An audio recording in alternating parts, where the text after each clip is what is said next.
May we continue where we left off last Sunday.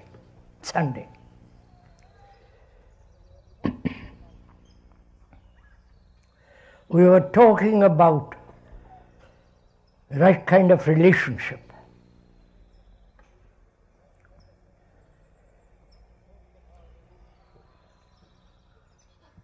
Most of our relationship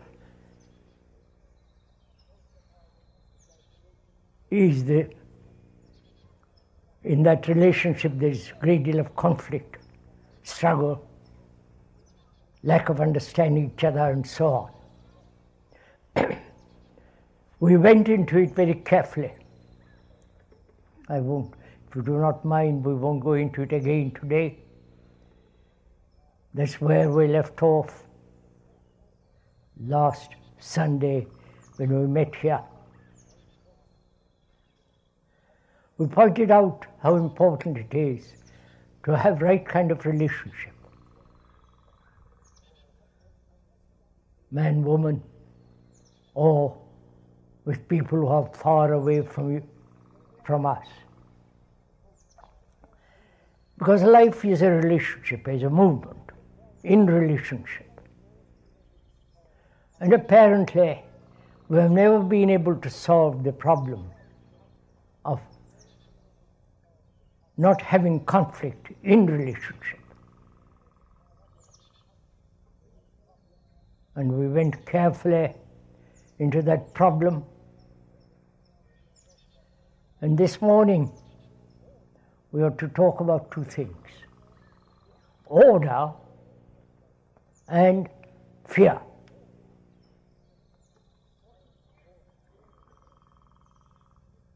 What is order? That word has a great deal of significance. Order from a general to his soldiers, order, ecclesiastic order, monastic order, order in one's house, order in the garden, and so on. That word has extraordinary meaning. We have tried to establish order in society by laws, by authority, by policemen, and so on. Society, the thing in which we are caught, is created by each one of us, by our parents, past generations. And that society is in disorder, confused. That society has almost become immoral. That society is breeding wars. Enormous sums are spent on armaments. In that society there is division, conflict. There is the totalitarian society and the so-called democratic society. Whether it is the totalitarian or democratic, there is still disorder, confusion. Each individual asserting himself aggressively against others. And so there is general disorder. That disorder is created by all of us, because we live in disorder. Our house is in disorder, not the physical house, but the psychological house, which is our consciousness, is in disarray, disturbed, broken up, contradictory. If one may point out, this is not an entertainment, intellectual or otherwise. We are talking about human problems. And this, if I may again point out, this is not a lecture. A lecture being giving certain information, having a discourse on particular subject in view either to convince, to do some kind of propaganda, and so on. This is not a lecture in that sense. But together we are investigating, we are exploring into the question of order and disorder. Well, our minds are in disorder. Can such a mind create order, bring about order? That's the first problem we have to face. Most of us in our daily life are in confusion, uncertain, contradictory, psychologically deeply wounded, psychologically having no right relationship with another, and in that relationship there's contradiction, disorder, disharmony. And so our life, probably from the moment we are born till we die, we live in disorder. One wonders if one is aware of it. We went to the question of what is aware, to be aware, to be conscious, to recognize the fact that one is in disorder. If one is at all aware of that fact, and if one is, do we escape from it, seeking a solution, or accept a pattern of order, a design of order, and therefore conform to a particular norm? Are we aware of all these psychological movements born out of disorder?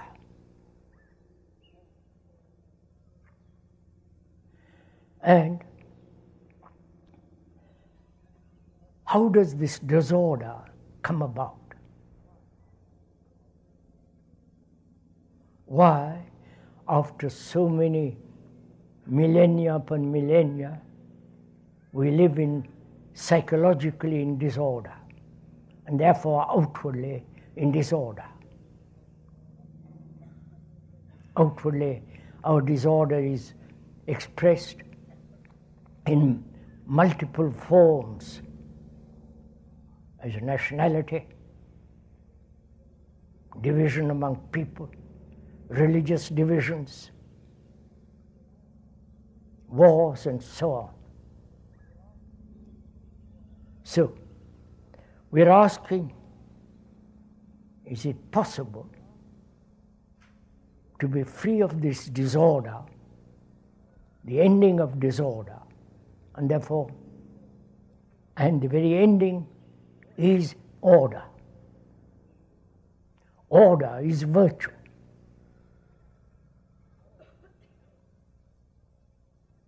You cannot possibly discipline the mind to become orderly.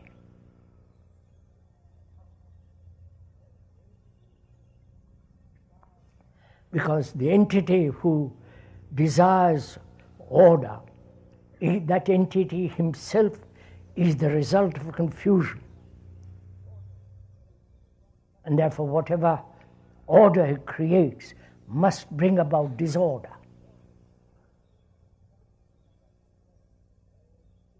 I hope we're all serious this morning. It's not, as we pointed out over and over again, this is a serious affair. Life is becoming so terribly dangerous, uncertain. It's an actuality. And any serious person concerned with the whole problem of living must question all this. How does disorder come about? What is the root of it?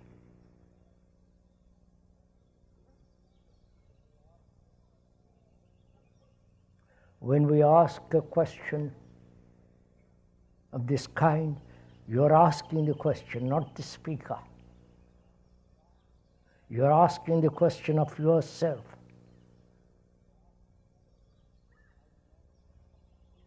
And trying to find out the root of this disorder.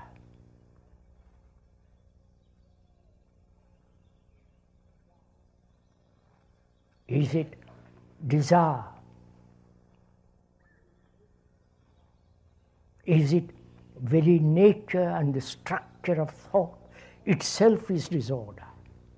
That is, thought itself is disorder. We're asking that question. Does disorder arise out of desire? Does disorder arise out of the very act of thinking? That is thought the source of disorder?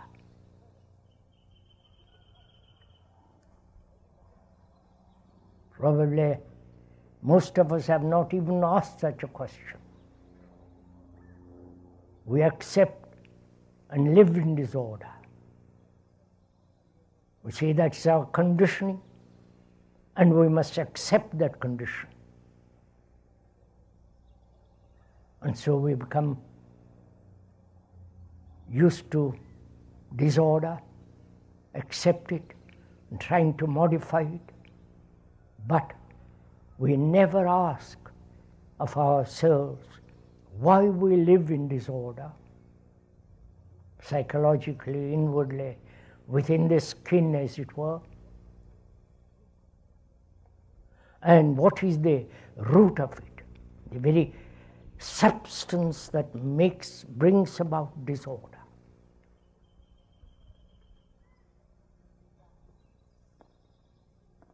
Is it desire?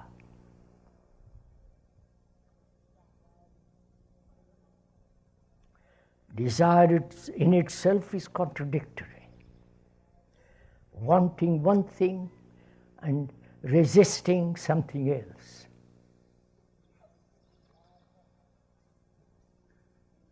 Desire for happiness and doing everything that brings about unhappiness.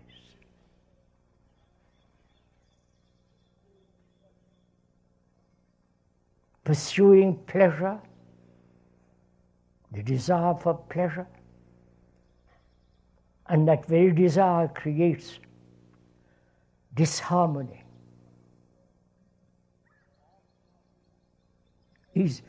So we are asking seriously,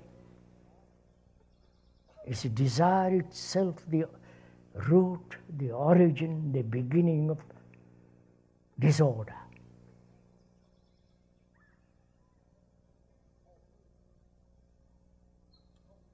And what then, if it is? We are not saying it is, because we are inquiring. We are going deeply into this very, very complex problem of desire.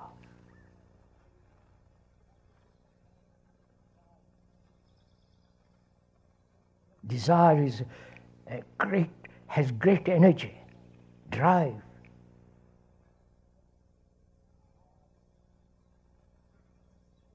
Desire for so many things,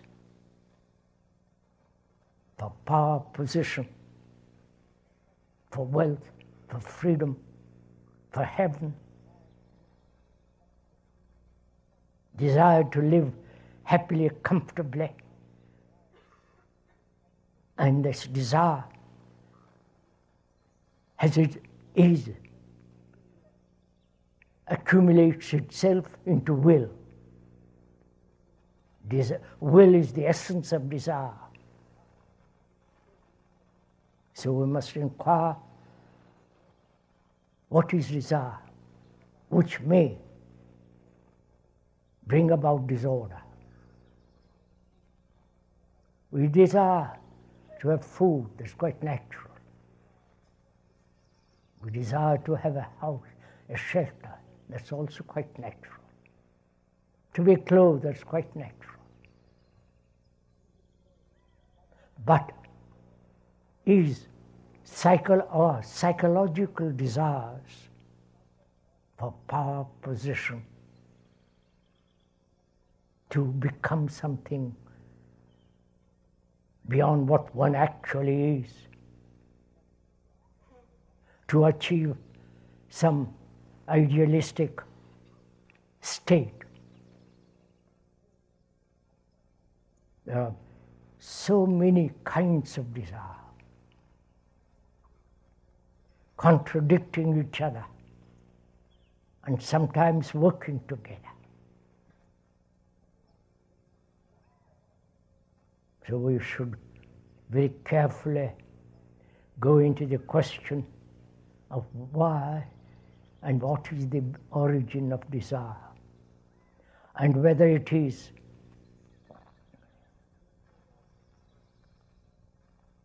brings about disorder. Please, we are not telling you what desire is, and then with which you agree or disagree. We are having a conversation together.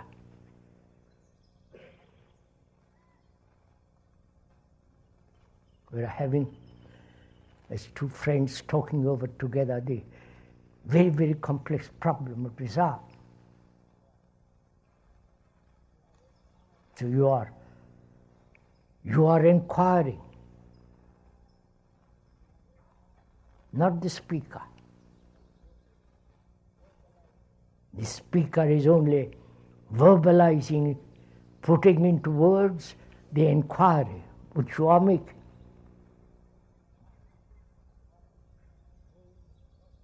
And if your brain is not active, merely listening to what is being said, then it's a verbal communication which has very little meaning. Explanations are not the actuality. The speaker may explain very carefully, as is going to very in detail. But those explanations are verbal, have no meaning. But the verbal explanations are means of your own discovery which the speaker is putting into words. I hope this is perfectly clear. That the speaker is not conveying certain ideas, certain conclusions, but rather together we are observing the whole movement of desire, the nature of it, the inwardness of it, the origin of the beginning of desire.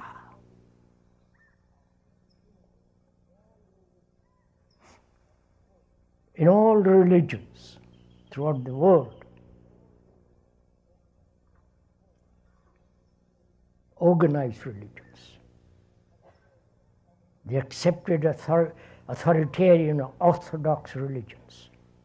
They've all said, suppress or transmute desire. Identify your desire with that which is great, with that which is the savior, which is that which is something you want to achieve. Identify yourself with it.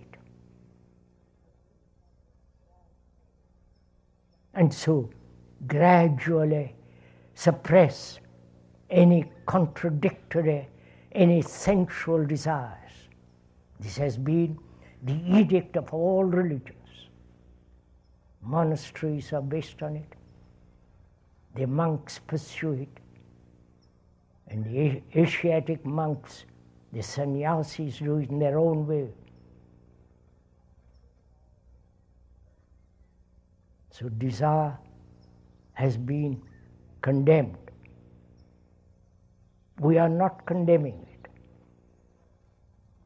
We are not saying it must be suppressed or transmuted or play around with it. We are together going into this very complex problem, observing without motive. That's the whole point. Without motive. Just what is desire, which drives most of us, both commercially and psychologically.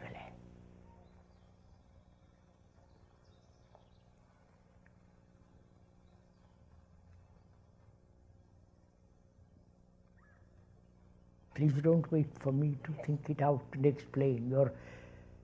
If you are serious, you are going to go into this. Because we have to find out, if we can, whether it's possible to live an orderly, sane, rational, a holy life. Not this conflicting, destructive, warlike existence. So what is desire?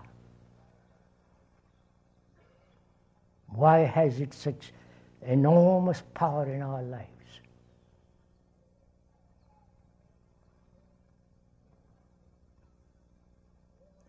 As we said, order is virtue. To become virtuous is desire.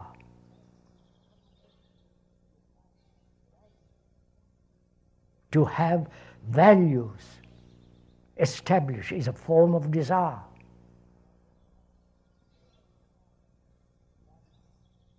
You may have values, patterns, ideas, and so on. But if we do not understand the very movement of desire,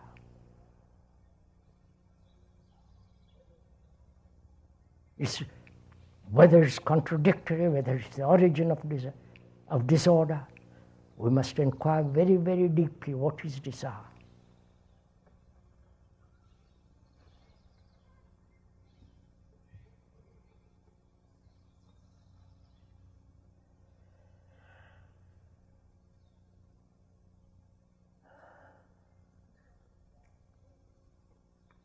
It's not desire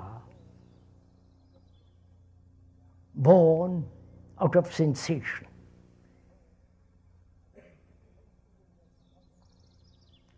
Sensory responses is part of desire.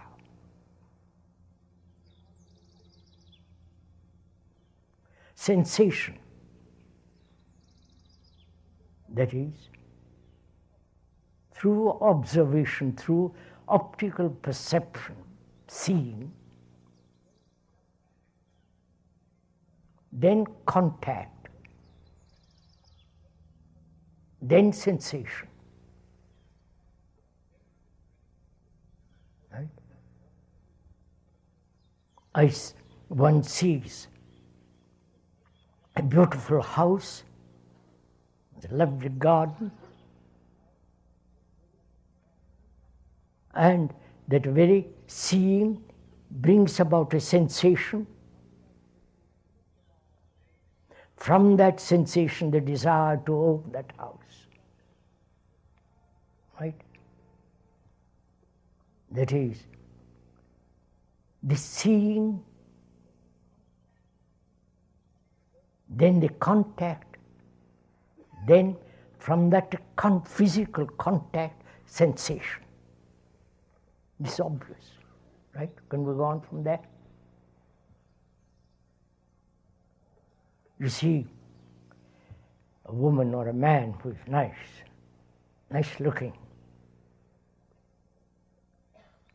especially as it's advertised in this country.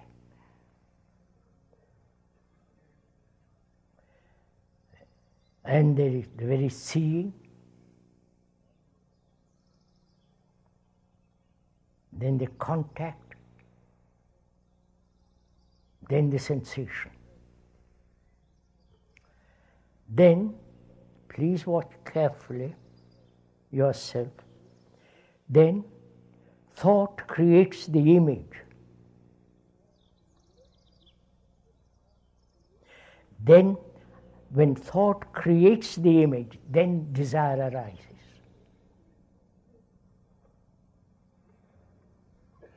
Right? It is, one sees a shirt, a robe in the window of a shop, goes inside, touches the material, then the very contact of it creates a sensation. Then thought says how nice that shirt or robe would look on me. At that moment, desire begins. Have you understood this? Have we understood this clearly? That thought with its image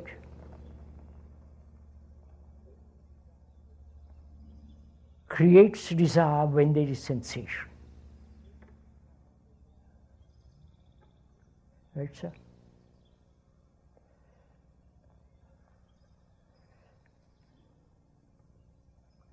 Are we together in this?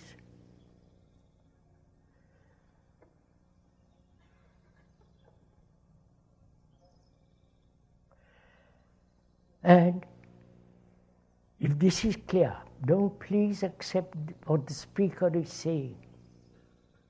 It may totally be wrong. But carefully look at this movement of desire, so that you yourself discover for yourself the whole nature of desire, how it begins, and whether disciplining desire is not the very act of confusion, disorder. Do you understand all this? Because in this, there is the entity who controls desire, the entity who is separate from desire. Is desire itself not the observer who wishes to change what he observes? I wonder if you feel all this.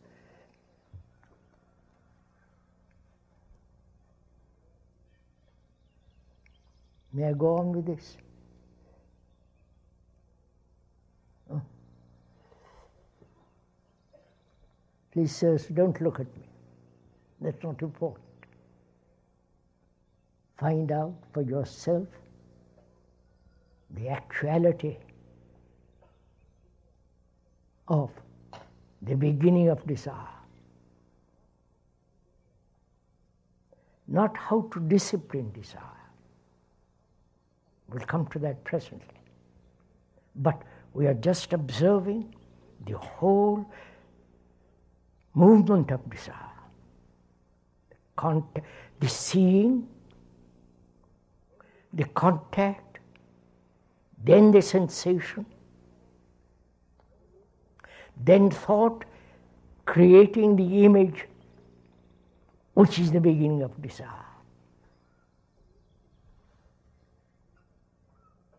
I see your beautiful shirt, good material, well made.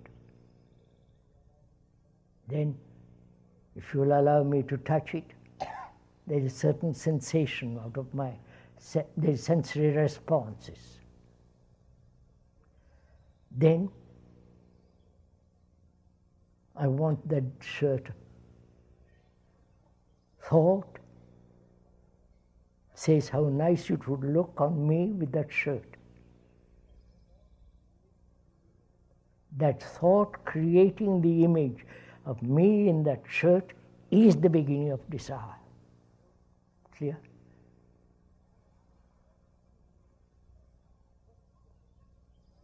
Now, the question is, if that is so, which is logically so, there is no question of refuting that. That's a fact. Not because the speaker says so, it's so. If you observe it, it's the movement. And then the question arises, why does thought interfere with sensation? You follow the question? I see you have got a marvelous car that I think I'm quite sure it'll appeal to all of you. Highly polished car. You see it on the road as you pass by. Look at it, go around it, touch it. There is that sensation out of it. Then you imagine you sit in the car and driving it. Then the imagination is the action of desire. Right? Is this clear? Now the question is, is it possible for thought not to interfere with its imagination? See the car, the sensation, and not allow, not thought creating the image of you being in there. You understand? That requires intense alertness, watchfulness.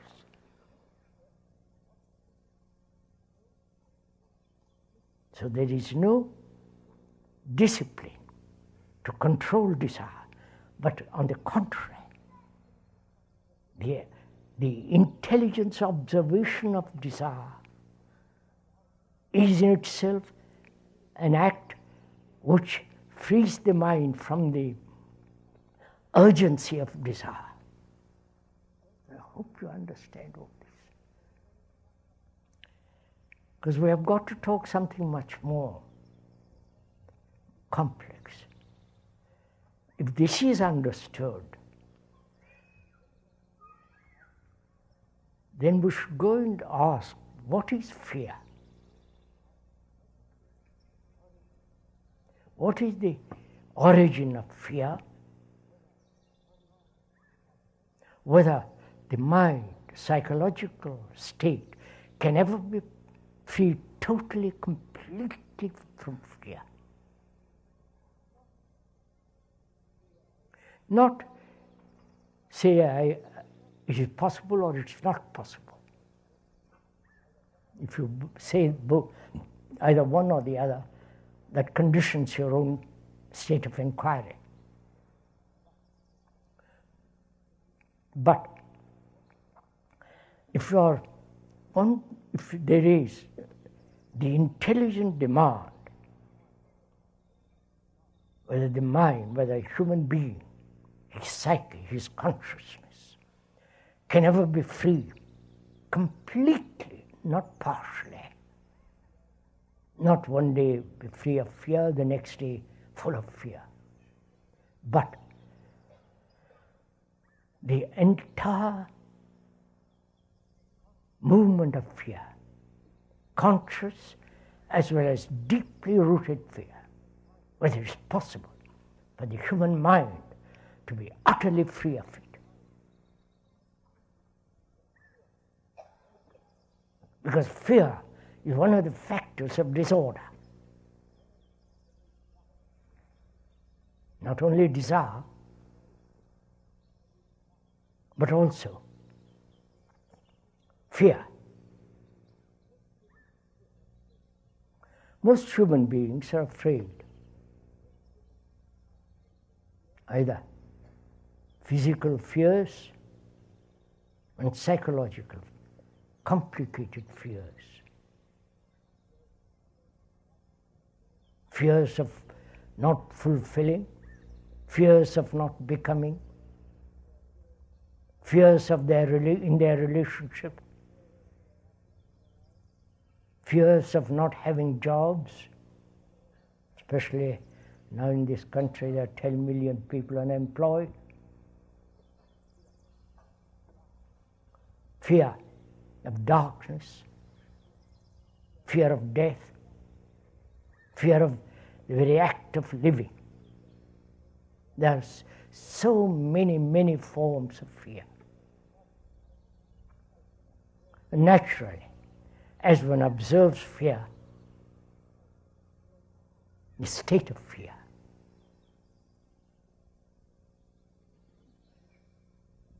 as one goes into it, you can see how fear creates disorder. Fear of being secure and not being secure. Fear of the past, fear of the present, fear of the future.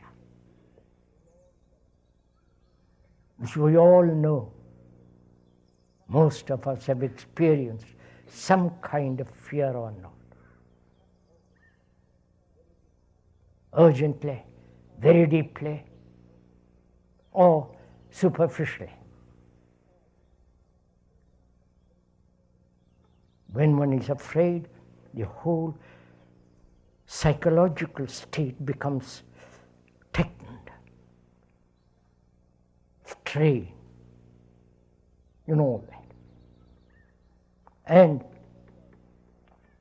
where there is fear, there is darkness and escape from that darkness. Then the escape becomes far more important than the fear itself. But fear always remains. So one asks why human beings who have lived on this earth for millions of years, who are technologically intelligent, why they have not applied their intelligence to be free from this very complex problem of fear. That may be one of the reasons for war, for killing each other.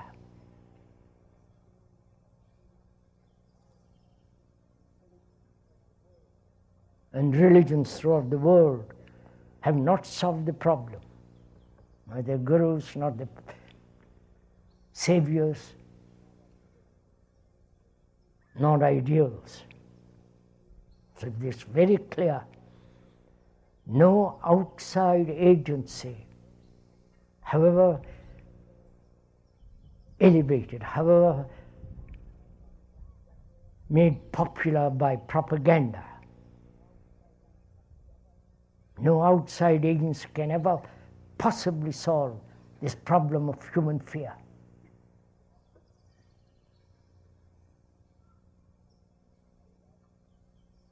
So we must find out. Again, if one may repeat,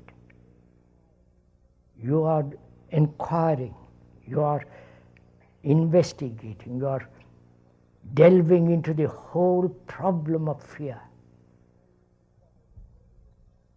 Speaker may not only explain, but the explanation has no value unless you yourself go in deeply into this question. And perhaps we have so accepted the pattern of fear that we don't want even to move away from it. So, what is fear? What are the contributory factors that bring about fear?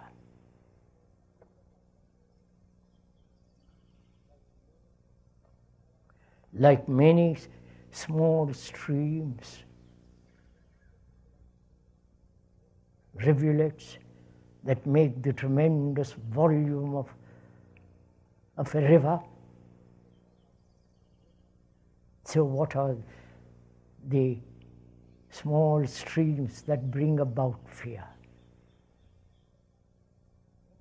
that have such tremendous vitality of fear?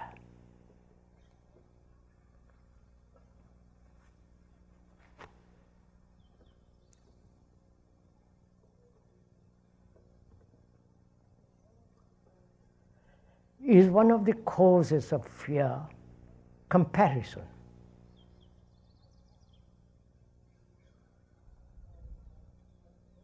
Comparing oneself with somebody else, psychologically. Obviously it is. So, can one live a life without comparing yourself with nobody? You understand what I mean? When you compare yourself with another, ideologically, psychologically, or even physically, there is the striving to become that, and there is the fear that you may not. There is the desire to fulfill, and you may not be able to fulfill. You understand? Where there is comparison, there must be fear.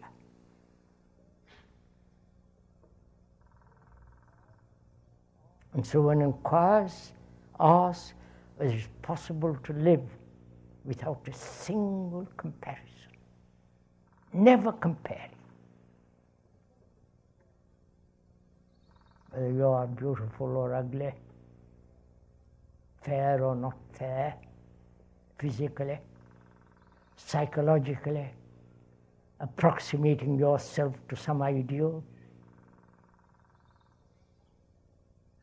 to some pattern of values.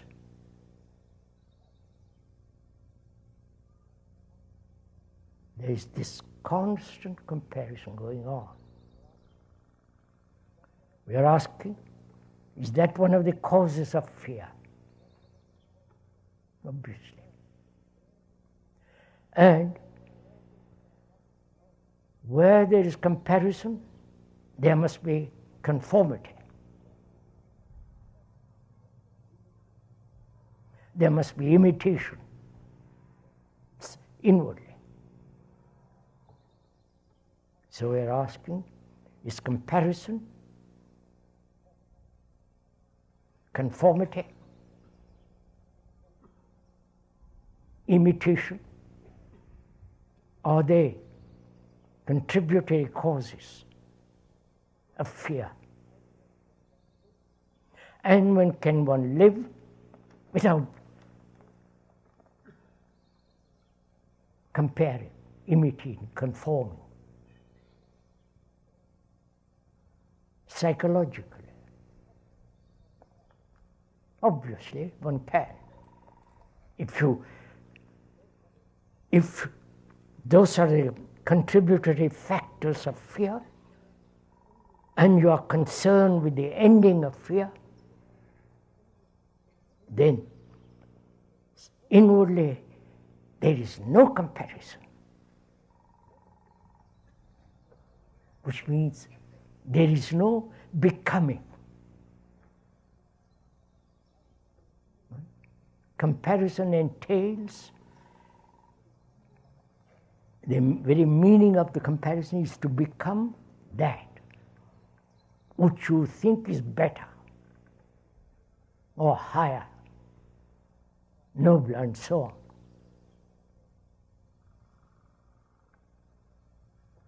So,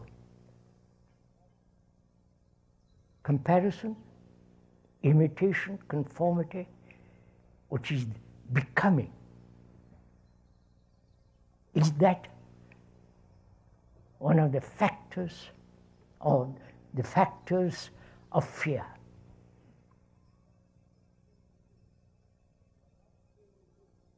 We are not saying it is, but you have to discover it for yourself. Then, if those are the factors, then if the mind is seeing those factors as bringing about fear, the very perception of those ends the contributory causes. Where there is a cause, there is an end. I hope you understand this. If there is physically a cause which gives you a tummy ache, that there is an ending of that tummy ache by discovering what's the cause of the pain.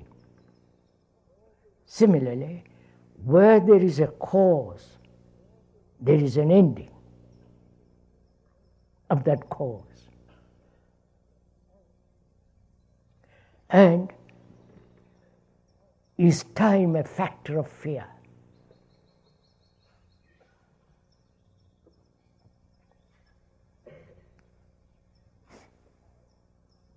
That is, time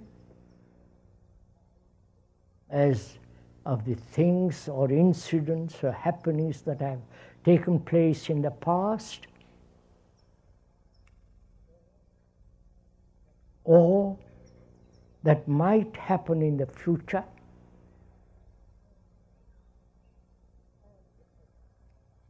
and the present. Time is a movement from here, physically from here to that place. From one point to another point, a movement from one point to another point requires time. To learn a language requires time. To learn any form of technique requires time. But when we think about the future, what might happen?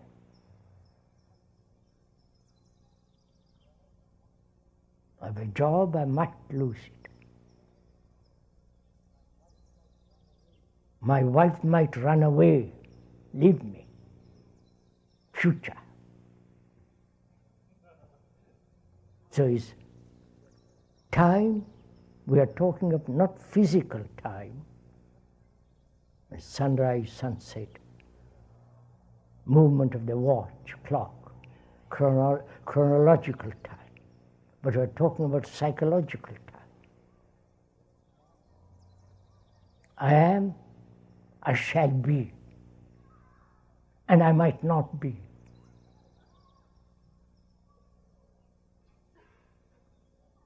So, is time a factor of fear?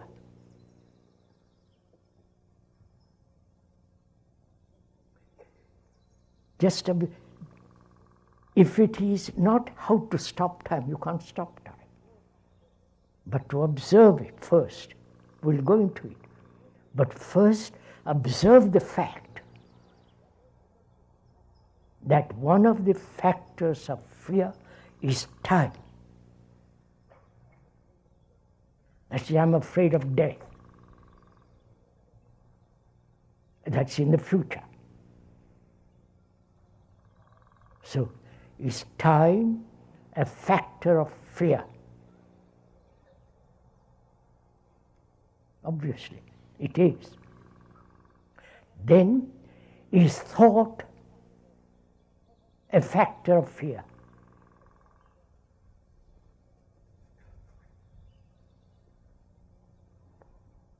You understand all this?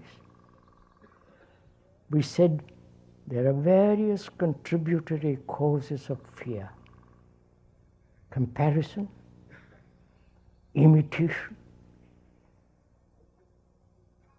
identification,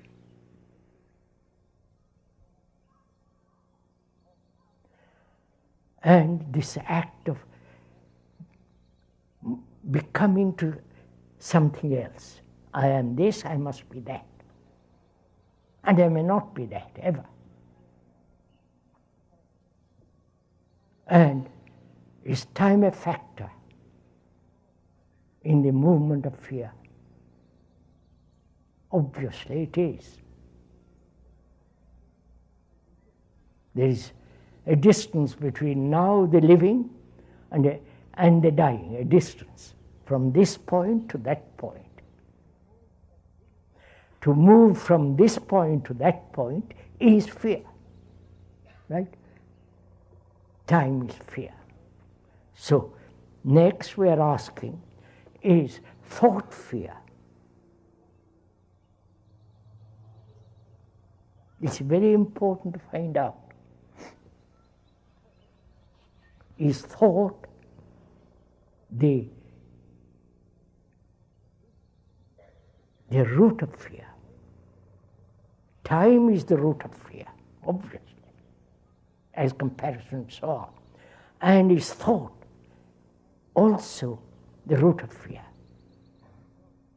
So, is not time and thought, are they not together? Are you following all? Is this getting too complicated? Are you getting tired? Well, it's up to you. We're not trying to convince you of anything. We're not trying to ask you to follow the speaker. The speaker is you. The speaker is only pointing out the nature of fear. If you don't see it for yourself, either your mind is dull because you have drunk too much last night, smoked too much, indulged in various forms of entertainment, sexual or otherwise. So your mind, your capacity, your energy is lacking. Therefore you just listen. There's a form of verbal entertainment which will not affect your life. But if you're serious, if your brain is active, not just romantically watching the trees and, playing with words. If you're really demanding to find out, then you have to apply. Application means looking at it actually now. Probably sitting here quietly under the trees, you may not be afraid.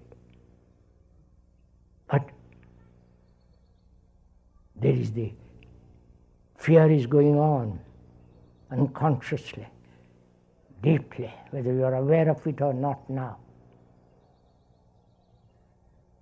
So we have said time becoming, comparison with all the implications of them, are the factors of fear. And we're asking now whether thought itself is not one of the factors, or perhaps the very major factor of fear.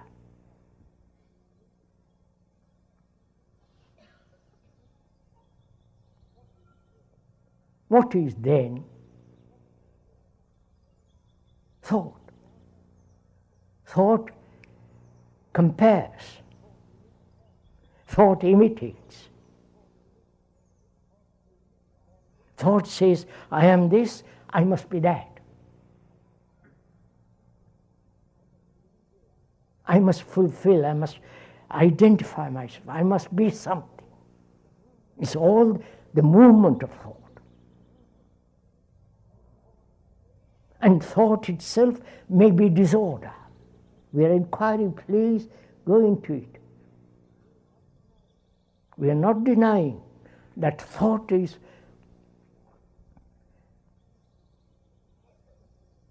thought must be controlled. We are not trying to point out.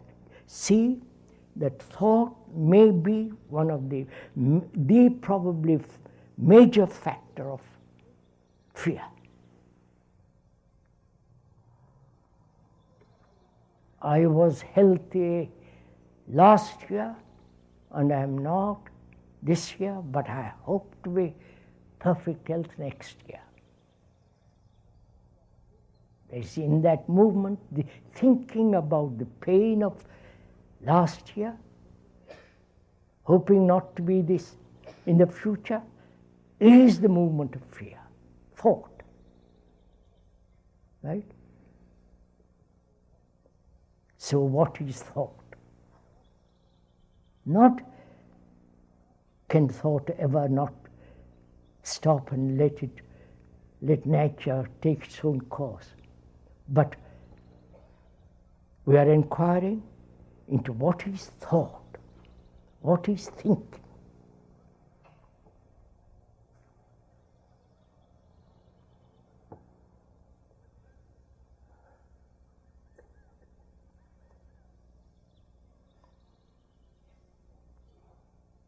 There are several factors in that too. Just look at it simply. When you're asked your name, you respond immediately. Why? Because you have repeated your name so often. There is no thinking about it. You may have thought about it at one time, but the constant repetition of your name is without thinking. If you're asked a complicated question, then you are searching. Thought is looking all over the place, inquiring, till it finds an answer. And when you're asked a very, very complex or very question of which you have never even thought about, you say, I don't know. Right? Very few people say, I don't know. You understand? That requires a great sense of humility, not to know, which we'll go into some other time. That's not important now. So what is thinking?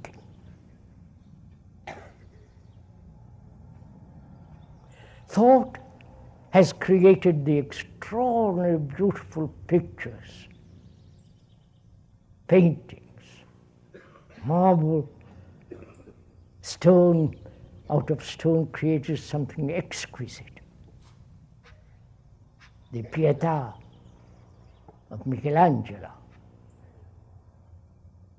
the great cathedrals. And also it created the submarines, the missiles, the atom bomb. Thought has created the war, the wars, nationalities. Thought has created all the rituals, religious rituals.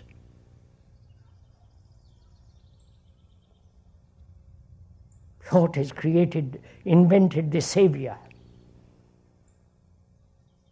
whether the Hindu savior or Christian savior.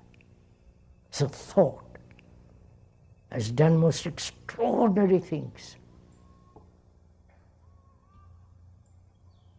The computer, which may take the place of human brain.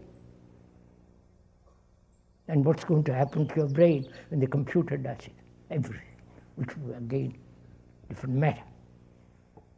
So we must find out what is thinking. And whether that thought itself may be the origin of disorder and fear.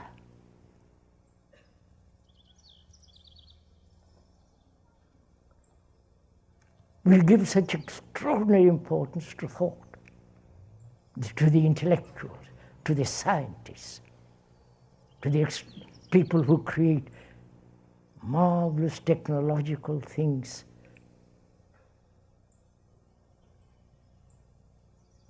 But those very people who have invented all this, the great scientists, they themselves live in disorder. They have never possibly inquired into why thought has given such an extraordinarily important place, and why thought may be in itself the origin of disorder and fear. We're going to inquire. You are going to inquire, not the speaker. He may explain. I must repeat this over and over again. He may repeat. But if you yourself don't apply, go into it. You're sitting there listening to the speaker is utterly meaningless. It's a waste of time and your energy.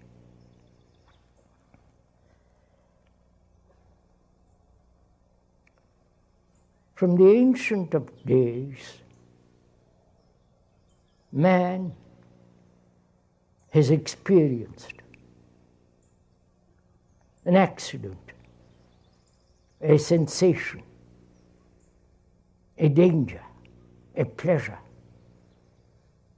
And this experience has left knowledge. He derives from that experience knowledge. Right? That knowledge is stored in the brain as memory. And from that memory, thought arises. Right?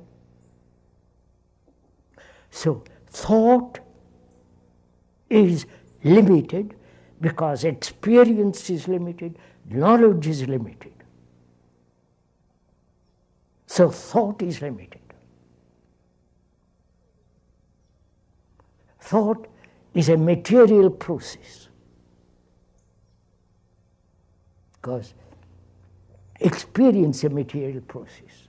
There is an accident in a car, and that experience is remembered, which is knowledge. The remembrance of it is pain, which is thought, right?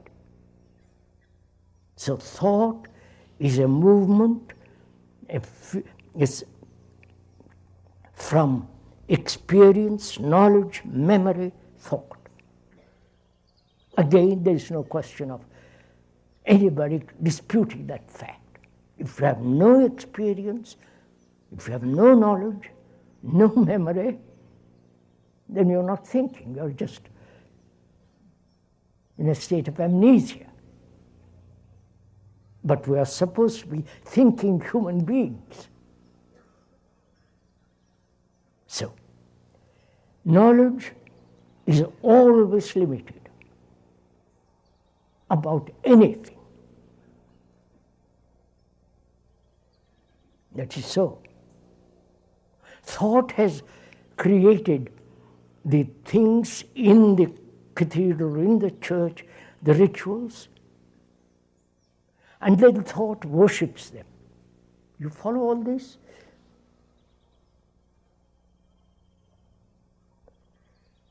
Thought has created the host, all the things that you call religious activity. Thought has invented it. And then thought says you must worship it.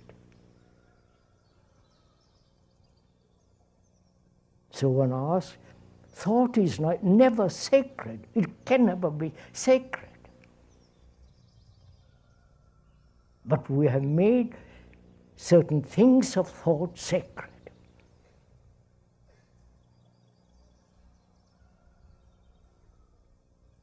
Like God is an invention of thought.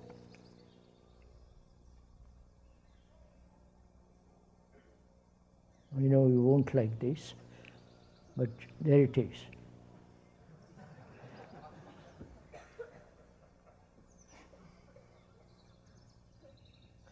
And so, is thought the beginning, origin of fear? Thinking about the future, thinking about some happiness which I have not, thinking about death.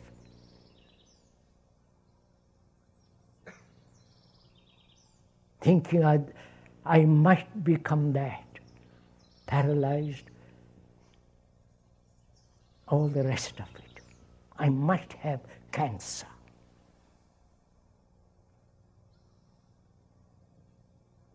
So thought, time are the same. Time and thought are the same. And the contributory causes of all this is thought.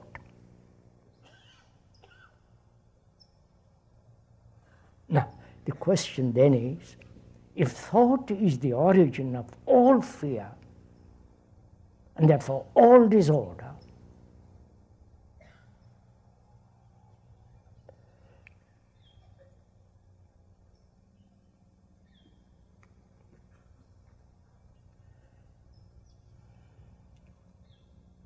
if thought is the origin of disorder, fear, then what is one to do?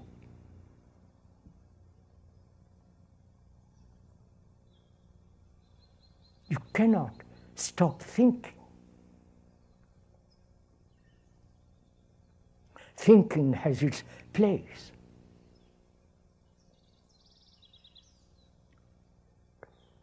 When you leave here, you go to your house.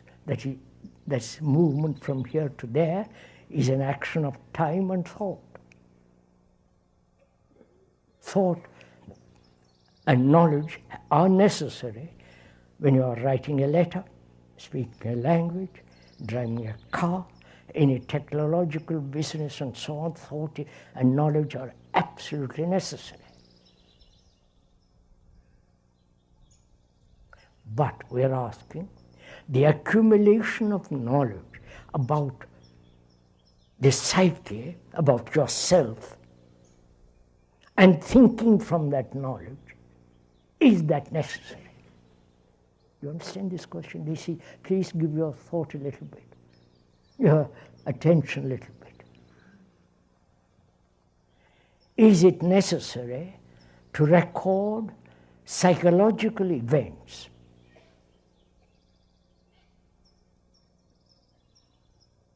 The insult, the flattery, the hurts, the contents of your consciousness, which is nationality, fear, belief, faith, rituals, habits, or the content of your consciousness, which is the psyche, which is you. can there be no psychological recording? Please ask yourself this question. Perhaps you've never asked it. Because we record. You record an insult. You record a flattery. You record the hurts that one has received from childhood.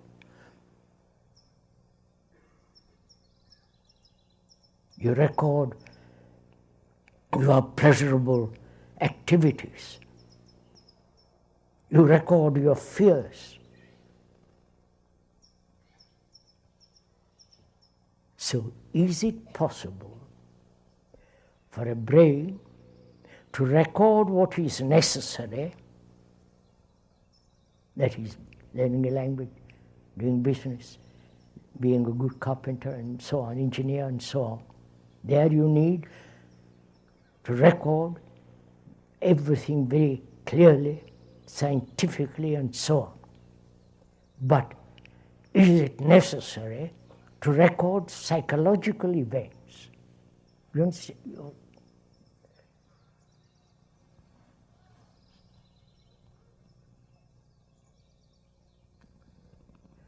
That is to carry psychological burdens all your life. Psychological problems all your life. The conflicts, the misery, the confusion, the agony, the loneliness, the despair. Is it necessary to carry all that? Which are the activity of thought?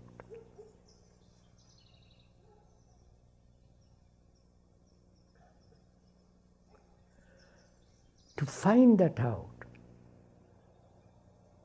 whether it is possible not to record at all psychologically. That means to have no problem. You understand, sir?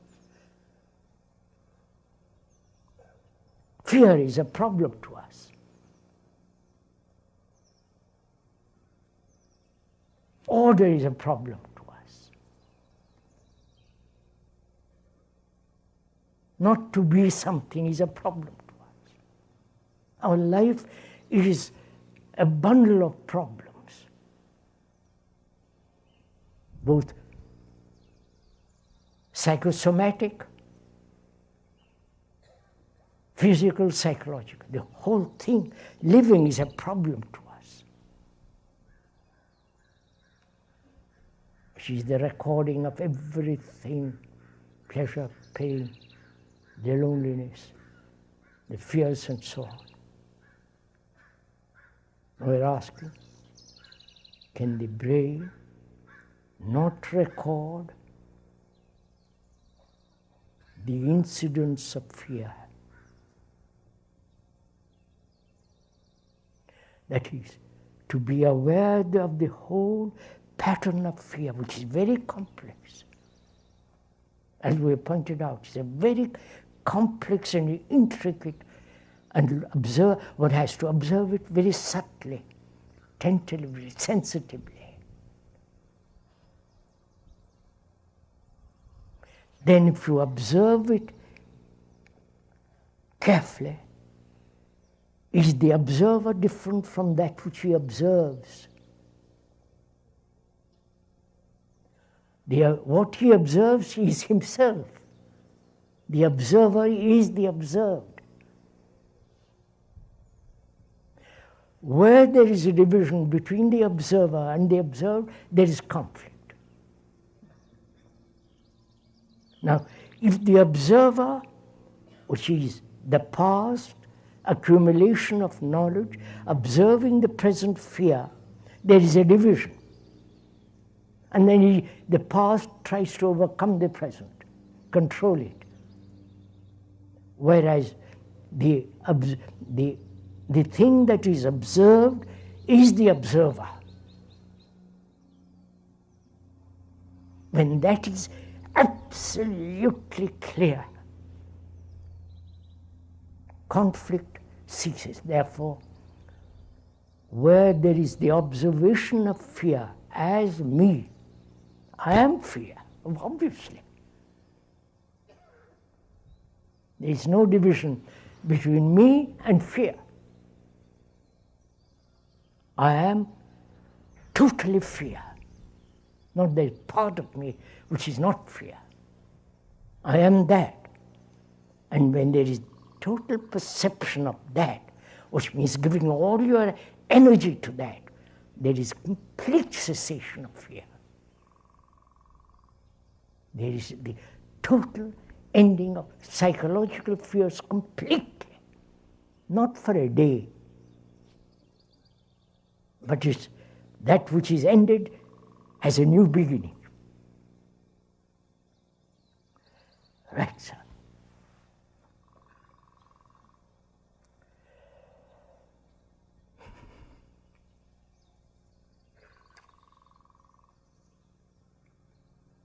May I get up now?